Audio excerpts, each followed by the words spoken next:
నృసింహస్వామి భక్తులైన వాళ్లతోటి వేళాకోళాలు ఆడకూడదు. నృసింహస్వామి అంటే అన్ని అవతారములలోనికి శ్రేష్టతమైన అవతారం ఏది అంటే నృసింహ అవతారము. ఆ కేసరములన్నీ విప్పార్చుకుని అసలే భయంకరంగా ఉంటుంది సింహం. దానికి తోటి కేసరాలన్నీ విప్పార్చుకునేటప్పటికీ మరింత భయానకంగా ఉన్నాడు. బ్రహ్మాది దేవతలు భయపడి దూరంగా తొలగిపోతున్నారు. ఏదో భయపడుతూ స్తోత్రం చేసినా కోపం ఎక్కడ తగ్గడం లేదు.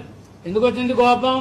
నా భక్తుల్ని ఇంత కష్టపెడతావురా అని వచ్చిన కోపం. నన్ను దూషించావు అని వచ్చిన కోపం కాదు, ఆ భక్తుడిని కష్టపెట్టాడని వచ్చిన కోపం తగ్గడం లేదు. బ్రహ్మదేవుడు స్తోత్రం చేశాడు, దేవతలందరూ వచ్చారు. అయ్యా మా భాగాలు మాకు ముట్టేస్తున్నాయండి.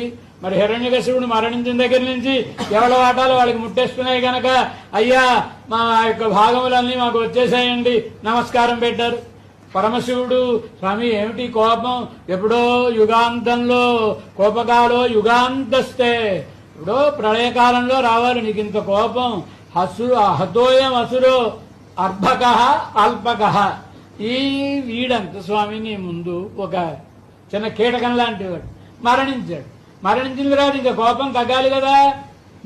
కోపం తగ్గలేదు. ఎందుకు? శంకరాచార్యుల వారు ఆ తల్లిగారి అంతిమ కాలంలో తల్లిగారి దగ్గరికి వచ్చారు. అమ్మా నీ చివరి కోరిక ఏమిటి అడిగాడు.